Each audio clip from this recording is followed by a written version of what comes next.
Monica, can you hear us? We are waiting for one more person to have a quorum. Perfect, thank you.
Chair, Member Rome was on her way. She got stuck in traffic, but she's right up the street, had to find a parking spot.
I'm just kidding. All right, I've reached 3:06. I'll call the meeting to order and ask for a roll call, please. Stanislaus County, City of Ceres, City of Houston. One more time for the record, please. Here, there we go. City of Modesto, Chair. Here. City of Newman, Here. City of Oakdale, City of Patterson, Here. City of Riverbank. Here. City of Turlock, and City of Waterford. Here. Mr. Chair, you have a quorum. Thank you. Open up for public comments for any items not on the agenda. Seeing none, we'll move to the consent calendar. 4A, motion to approve the Management Finance Committee minutes of November 5th, 2025. Any questions, comments? I'll entertain a motion. Motion to approve Riverbank? Second, Waterford. Have a motion from Riverbank, second from Waterford. All in favor, say aye. Aye. Aye. Motion carries. Move on to 5A, disadvantaged business enterprise.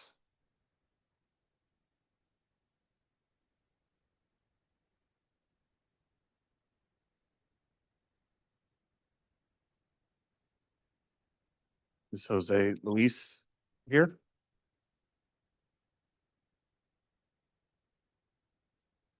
Okay. Turn it over to you. Yeah. Yeah, and Parminder Singh is online, ready.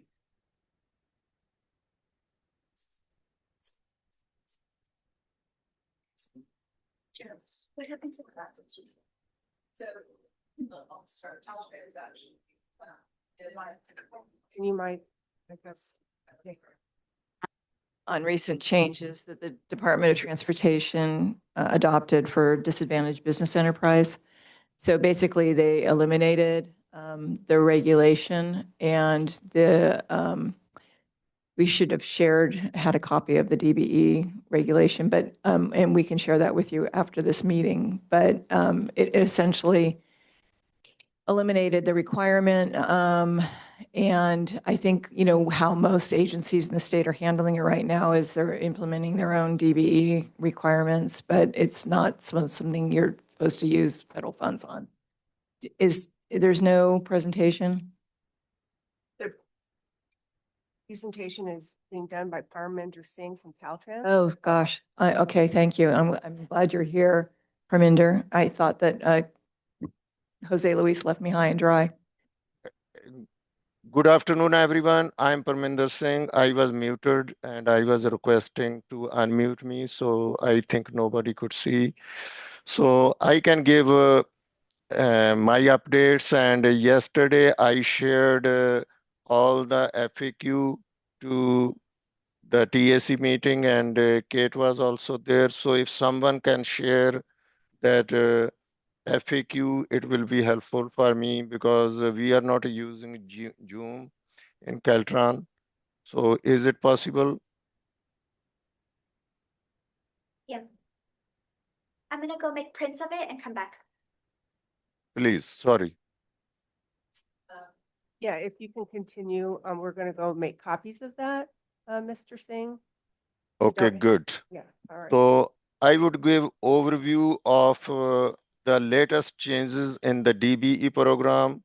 What happened on October 3rd, Honorable Court declared the DBE program in United States unconstitutional because they wrote that the program was created with certain assumptions that certain races or genders can be declared as disadvantaged. But a court observed that this is assumption.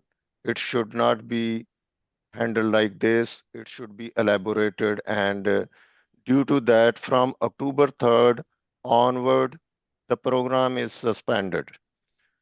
The interim final rule was created and it was open for comments. The comments closed on October 3rd. Yesterday, we got a new FAQ and I gave presentation in TAC for StanCog, and today I am presenting the same FAQ to Honorable Board. So what happened the DB program is suspended from October 3rd. All the contracts which will be advertised or awarded after October 3rd will not have any DBE goal. Number two, there will not be any provisions of the DBE in those contracts. So if the projects are awarded, then there need to be changes through the CCOs. If the project are already awarded, it can be handled through the amendments to the bid advertisement. So the new requirements may come in future, but we do not know. Till then, the DBE based on this assumptions will be suspended. So that is the summary of those court judgment. If you have any questions for me, which FAQ I gave to the TAC members, please ask me any question. Are there any questions? Parminder, I have one question for you. So if the contract has been awarded and the work is already 90% complete, is there anything that we need to do on those contracts? Do we need to do a change order to modify that, or can we just get by and not have to do anything at this point in time? Was the contract awarded before October 3rd? Yes, Then nothing we need to do it. perfect. Thank you. No problem. Thank you. Any additional questions? Any other question, please? I don't have any questions, but I just wanted to let you know that I forwarded the regulation to the staff and they will forward it to this committee. Great, thank you. Thank you so much. All right, that was a presentation. We'll now move down the agenda to 6, discussion action items. We will get an update on Senate Bill 707. So good afternoon, members of the management and finance. There, okay. It wasn't allowing me to turn my camera on, but it appears that it's working now. So good afternoon. Today is an update on SB 707. I imagine that many of you are familiar with this and have received presentations or information from your city attorney or county counsel's office. This is a comprehensive update to the Brown Act that becomes effective January 1st, 2026. And so I'm just going to do a high-level presentation on some of the changes that are included as part of Senate Bill 707. This isn't a comprehensive presentation, but I think it will hit the highlights and also emphasize two of the provisions that are of particular importance to StanCog. Next slide, please. So Senate Bill 707, it restructures and add new requirements to the Brown Act. One of the criticisms and critiques of the Brown Act is that the provisions were not comprehensively organized. Bits and pieces were scattered throughout the text. And so they've attempted to reorganize those into more comprehensive sections. So teleconferencing provisions, et cetera, are one place. Requirements for agendas are in another, et cetera. And these provisions, again, they take effect on January 1st. There is a new category of eligible legislative body. Those requirements go into effect on July 1st, 2026. Those requirements are not applicable to StanCog, but again, I'm not going to be identifying if any of these requirements may be applicable to your respective city or to the county. Next slide, please. So there are 5 main categories that came about as part of this reorganization. Traditional teleconferencing rules. For those of us who are around pre-COVID, this is how you could participate remotely. Alternative teleconference rules, those were the AB 361 and AB 2449 provisions, which came about during COVID for teleconference participation. These new categories of bodies, which are, I'll go over in a minute, which are applicable to StanCog, this eligible legislative body category, and then some other changes that keep up with technological advances. Next slide, please. For the traditional teleconferencing rule, this is what we've been used to pre-COVID, where you identify your remote location on the agenda, you post the agenda at the remote location has to be accessible to the public. Now it specifically identifies that participation is through both audio and visual means, the disclosure of anyone in the room with you who's over the age of 18, and votes taken by roll call. I think most of us are familiar with this, but I'll just pause and see if anyone has any questions. Okay, next slide, please. The alternative teleconferencing rules. This is really an update to AB 2449, which created the just cause and emergency circumstances provisions during COVID that allowed teleconferencing without identifying the location on your agenda. What they've done is they've expanded the definition of just cause. It still includes childcare, illness, family medical emergency, but it also now extends to military service. So if you're in the National Guard, Army Reserve, something like that, and you're away fulfilling those duties, then you are able to participate in meetings remotely without identifying your location on the agenda. A new requirement is that any of your meeting minutes will identify the provision of the Brown Act that that remote member relied upon for purposes of remote participation. And for StanCog, because we only meet one time per year, your ability to use these provisions is limited to 2 meetings per year. And again, that's a calendar year, so January 1st to December 31st. Next slide, please. This new category of body, this is particularly relevant for StanCog because it creates these new classifications of eligible multi-jurisdictional body and eligible subsidiary bodies.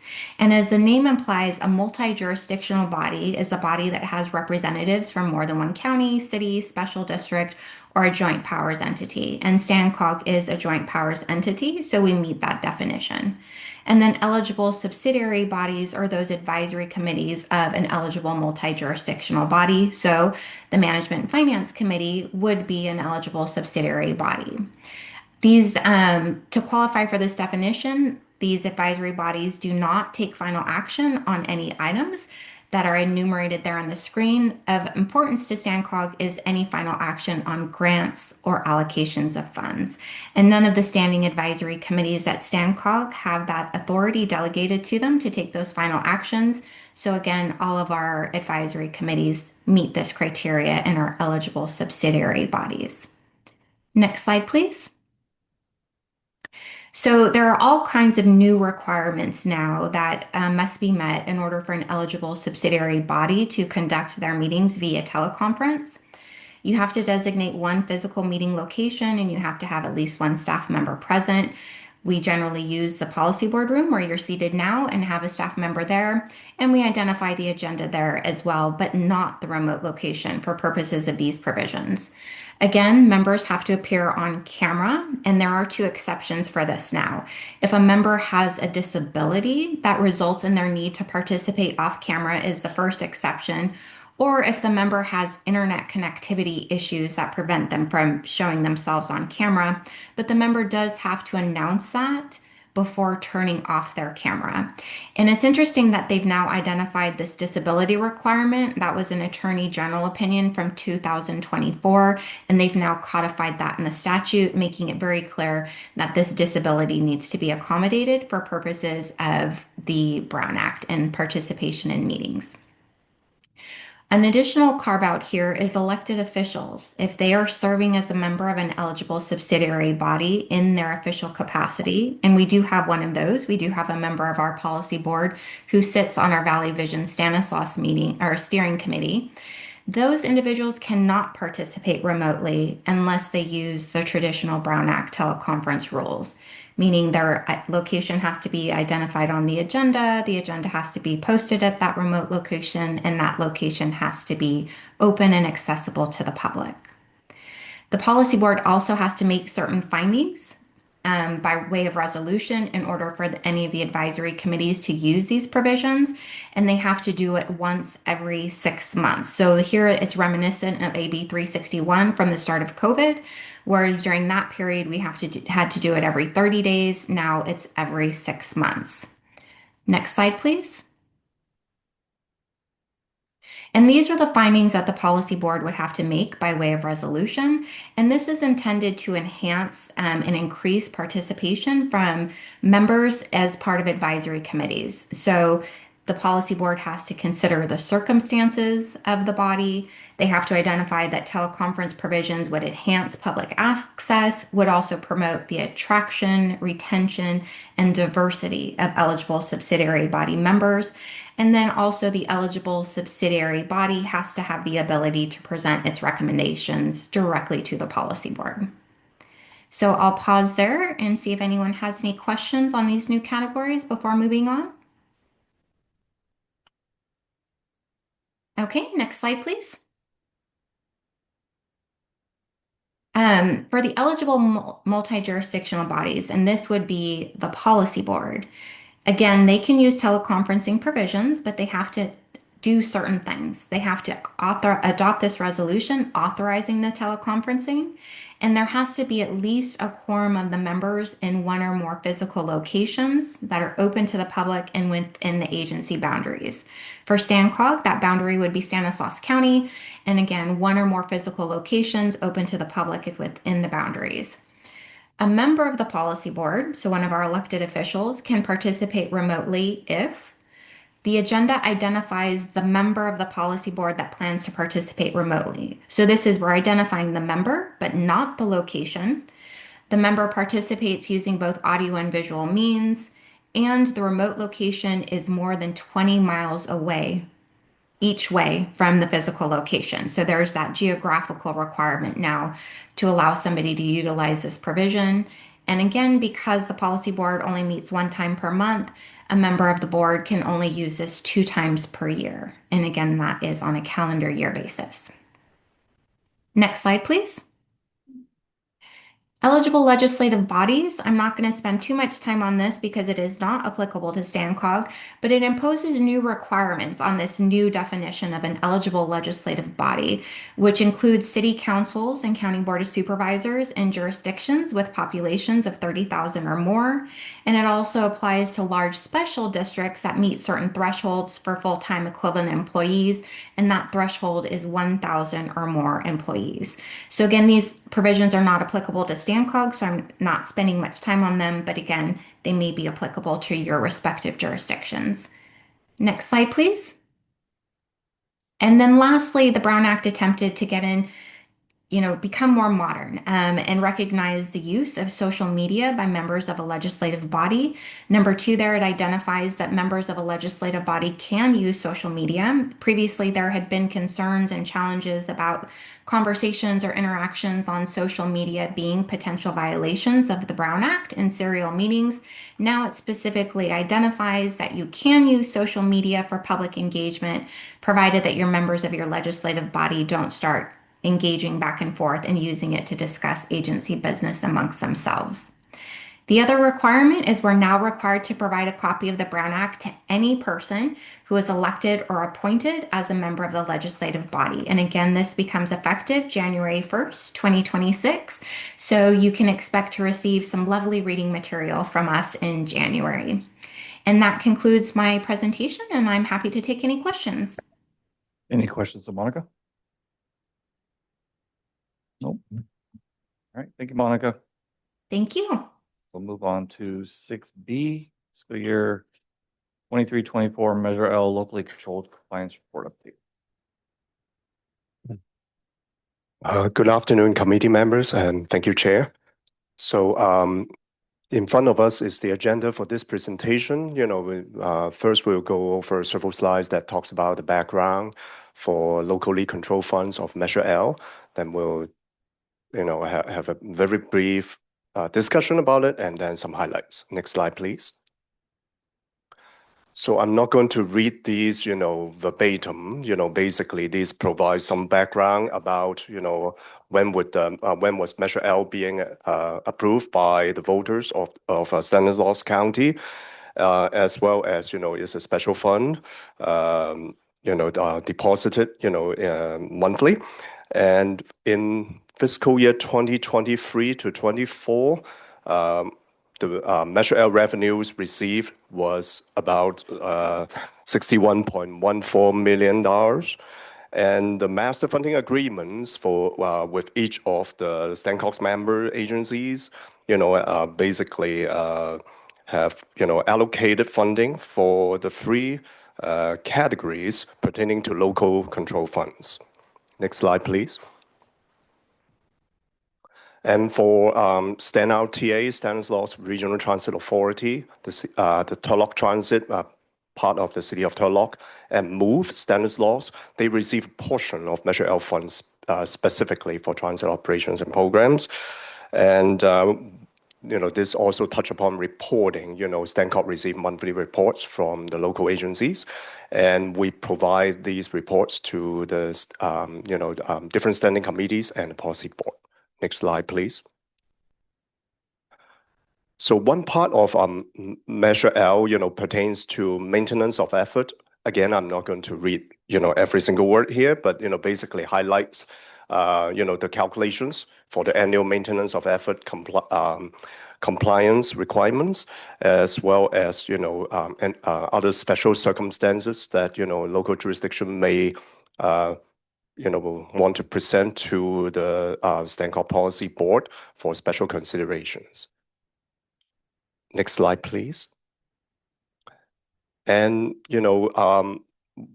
I think the committee members may wonder why we're going back a little bit to talk about fiscal year 23 to 24, because the independent audits for that fiscal year for the recipient jurisdictions were recently done by an independent audit agency of LSL, and all but two of the recipient jurisdictions have their independent audits done recently. And for those that are still outstanding, they're working diligently with the auditors to try to get it done either later this year or early next year. And these audit reports have been presented to in a separate report, particularly to the Measure L Oversight Committee. Next slide, please. Now, with all these background, so basically we try to assure the committee that all of the steps as we have presented have been followed and completed. There's some exceptions, those two outstanding audits, as I mentioned, as well as the annual Stancock report. And for the former, as I mentioned just a second ago, they're expected to be completed again later this year or early next year, as spelled out in the on the slide. And for the latter one, we do believe that the report would be done in 2026 as well. The maintenance of effort requirement for the jurisdictions that have their independent audits completed, all but one are in compliance. And the City of Riverbank has been very cooperative with the independent auditors and have actually implemented procedures to ensure compliance in the future. Next slide, please. So these are just highlights, in the event that we just have 45 seconds, this is like a summary of what I just, presented to the committee in the last several minutes. So that concludes my presentation. And are there any questions? Any questions to staff? No? Okay. Just a update, right? That's right. Okay. Thank you. Thank you. Next couple are they, Louise? Are you going to take a moment? Yeah. All right. Item 6D is, 6C is motion to recommend the policy board adopt by resolution 2026 Regional Transportation Improvement Program. So the Regional Transportation Improvement Program is highway funds that Caltrans administers, and actually it's authorized by the CTC every 2 years, and it's an 8-year program. And we have this current cycle is actually just a 5-year program. This current cycle was really low because Caltrans had overestimated the prior cycle, so they had to true it up. So the amount of money that we're expecting is quite a bit lower than what we received, which is just a little over $8.8 million, a little under $8.9 million. Staff is recommending that we bank these funds because they're committed to the SR 135 interchange project. And we will secure them when additional funding has been identified. And the only thing that will be requesting Caltrans to fund at this point is our PPM money, Project Performance and Monitoring Funds, or PP, yeah. So I'm happy to answer any questions. Are there any questions, staff?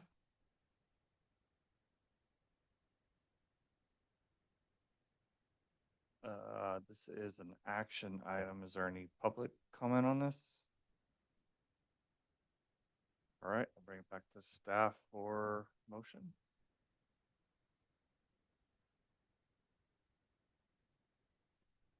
Move to approve. Waterford. Second, Riverbank. Motion by Waterford and second by Riverbank. All in favor, say aye. Aye. Aye, motion carries. 6D, motion to recommend to the policy board authorized by resolution the joint application, the state planning grant for clean mobility and community capacity building. This is, I'm not sure why this got added to the agenda because we typically don't ask the policy board, and it's not going to go forward to the policy board or the executive committee either. But I think Jose Luis wanted to bring your attention to a grant that we're pursuing with the county and with Valley Vision, right? Because I don't have the document in front of me because I didn't have time to move it. But anyway, so the point of the effort would be to solicit more participation from the public, to get their feedback on projects that would improve transportation access, that provides clean transportation. And where's the other thing on here? Sorry. Give me a second to find it.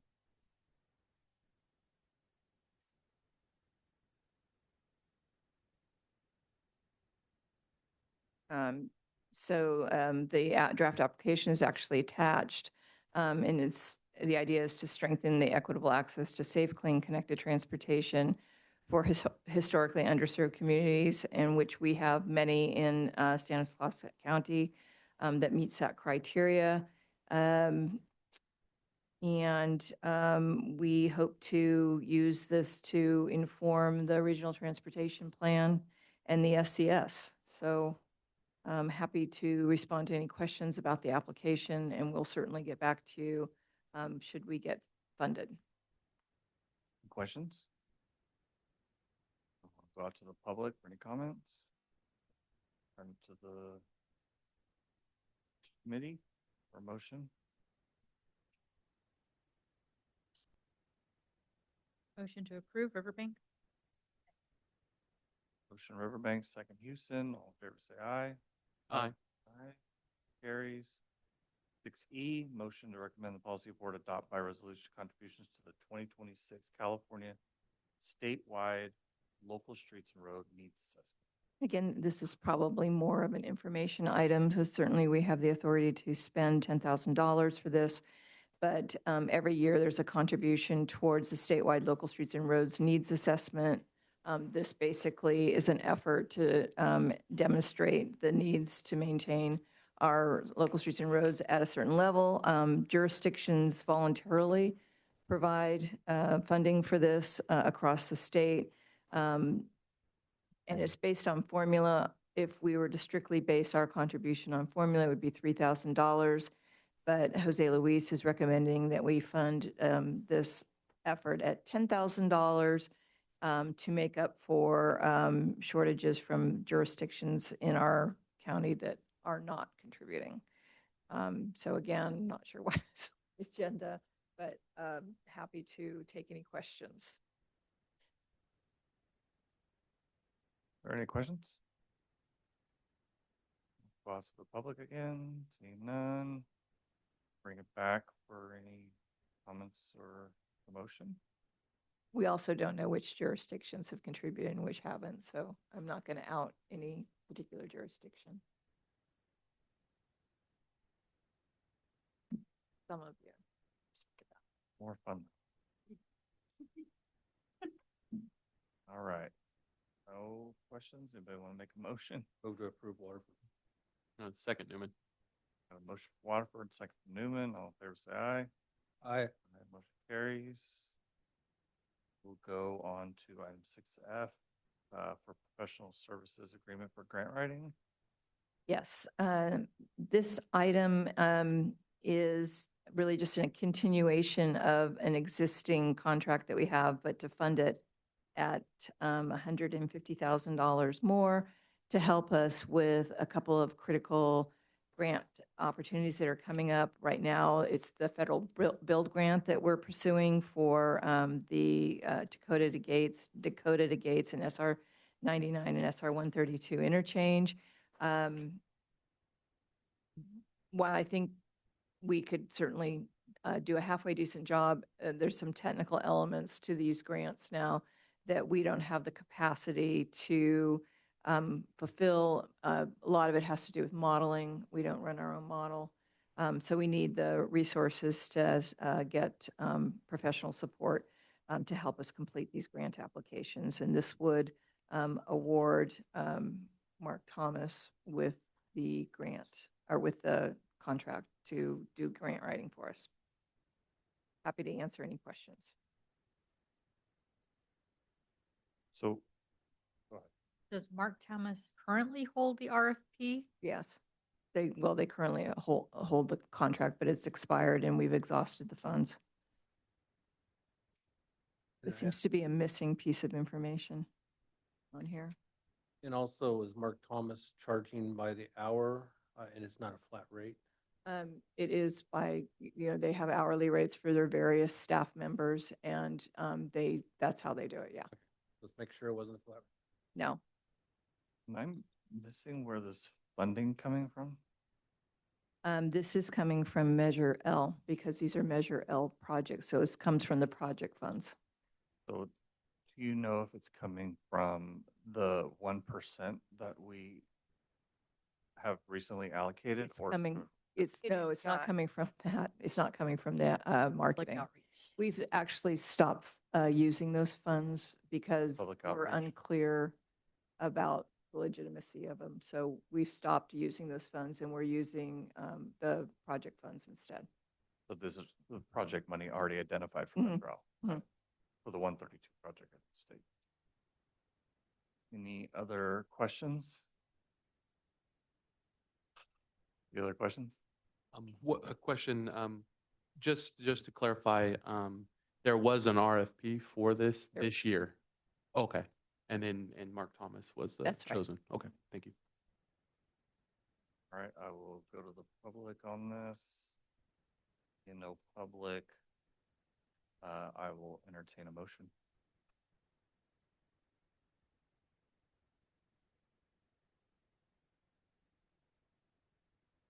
I will move it. Second. Motion by Modesto, second by Waterford. All in favor, say aye. Aye. Aye. Aye. Carries.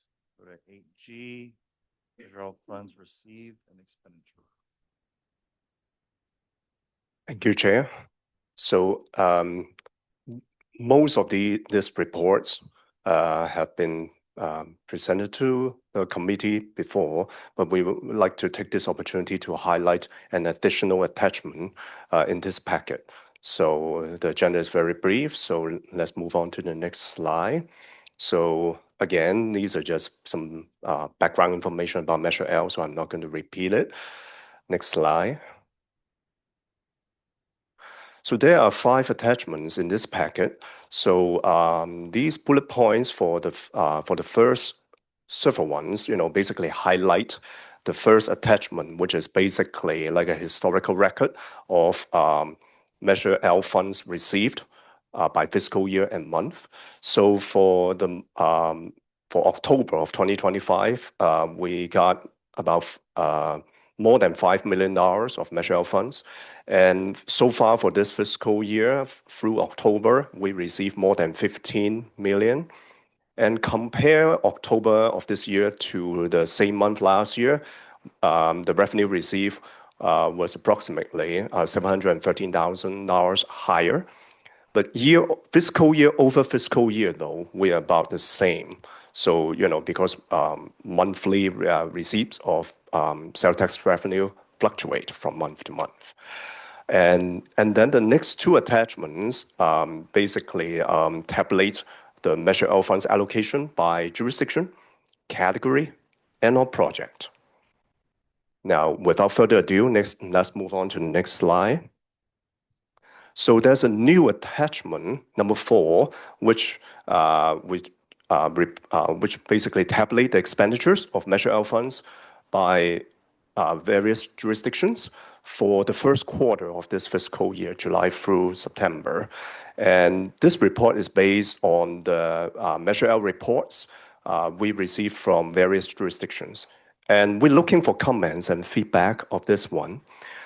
But of course, for all others as well, like the next one, it has been included in the report before, but again, just want to ensure that we are on the same page, which is for the Measure L public outreach and education campaign revenues and expenditures since the last fiscal year. And next slide, please.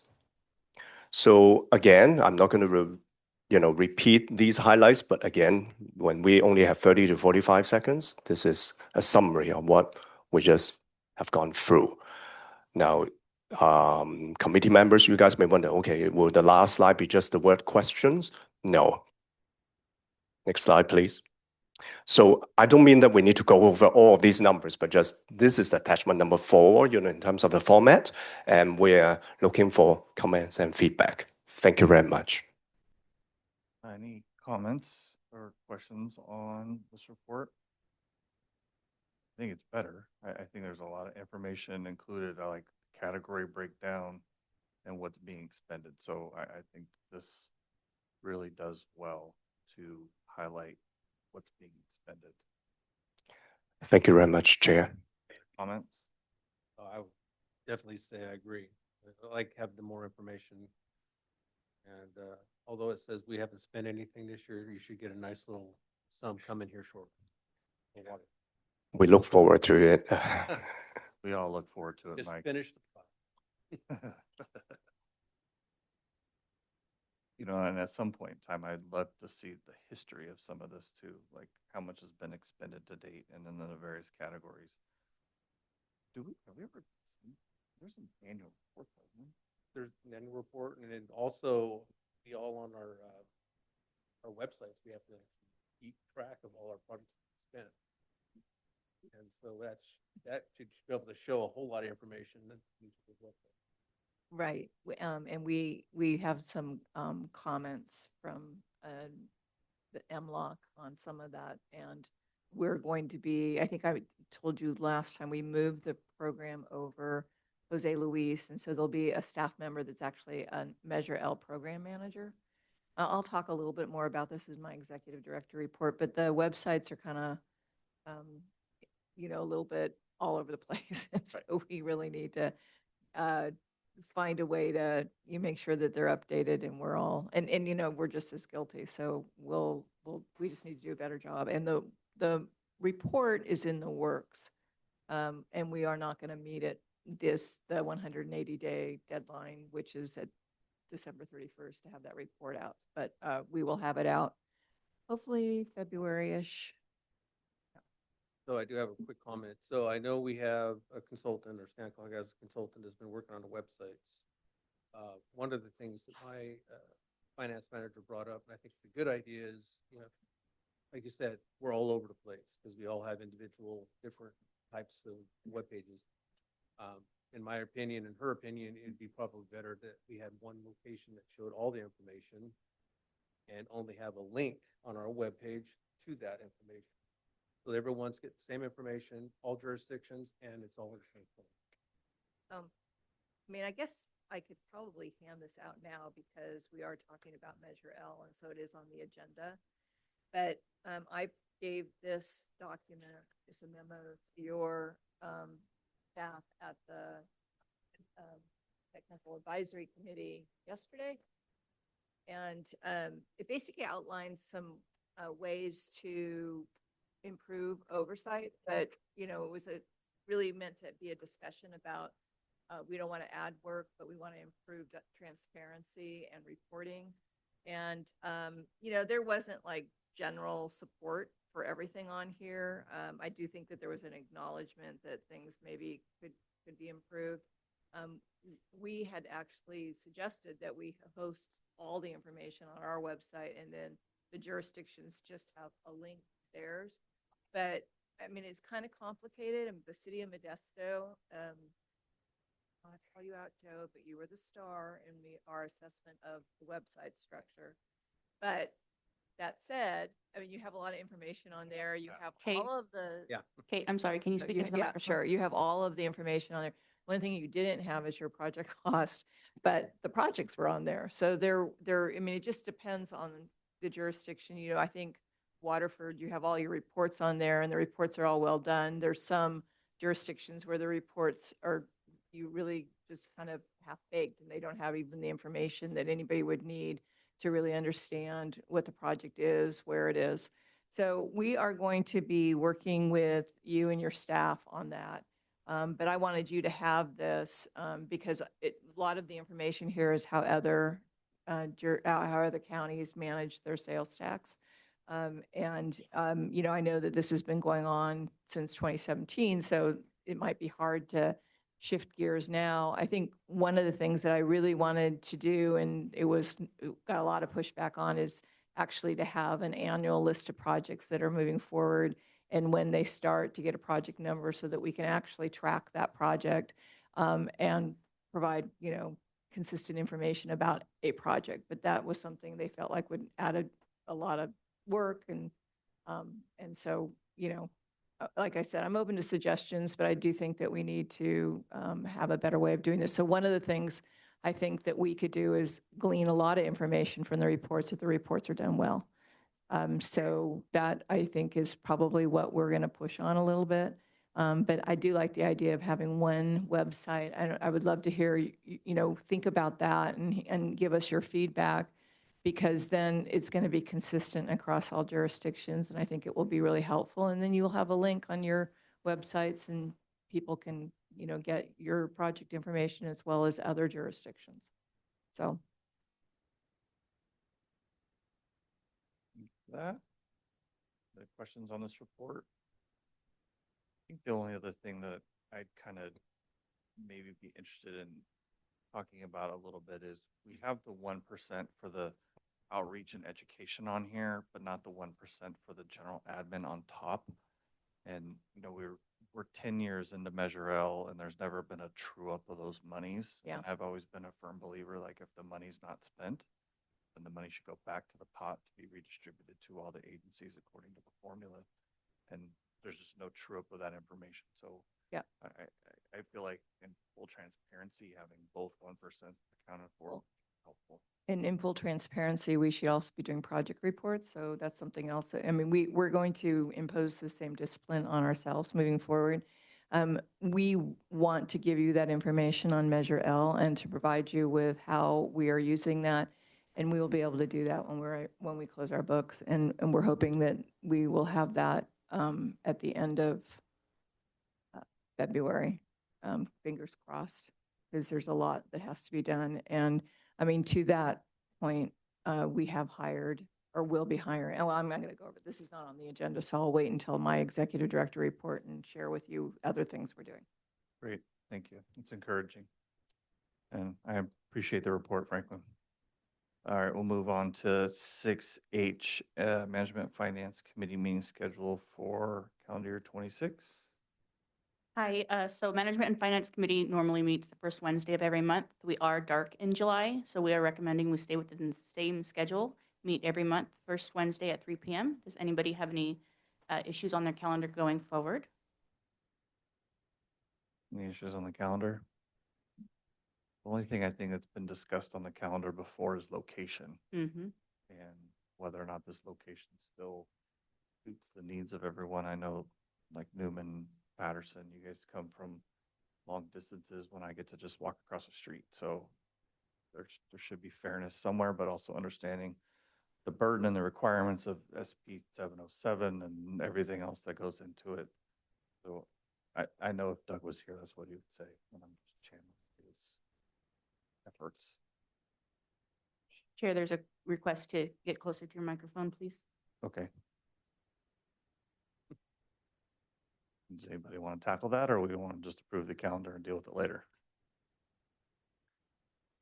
I mean, to speak for myself, from Newman, and for Michael, it is a bit of a drive, but I think the ability to accommodate here is much better than if we were to try to host it in Newman, for example, and then make all you guys come out to Newman. If there's an in between, possibly, but I don't know if that's as easily a setup. And I won't speak for Patterson, but for their distance. And it's hard for staff to have to Yeah. pick up everything and leave too. Yes. And so from a Newman standpoint, we can continue meeting here. I thought if we moved out to Newman, that Mike would actually show up, but maybe that's not the case. Did you want to make a comment? I was just gonna say for Patterson, this is fine. Okay. It's always good to get to the big city, so. Well, Doug shouldn't have missed the meeting then. I'll have to entertain a motion on the calendar. Motion to approve Riverbank. Motion from Riverbank, second from Houston. All in favor, say aye. Aye. Aye. I'm sorry, Chair, I should have started with that. There's no motion on this one. This was already brought to the policy board. I apologize. Well, now about you that. have an extra stamp on the approval. There you go. Thank you. So we'll go to 7A, local transportation funds received. Any comments on that report?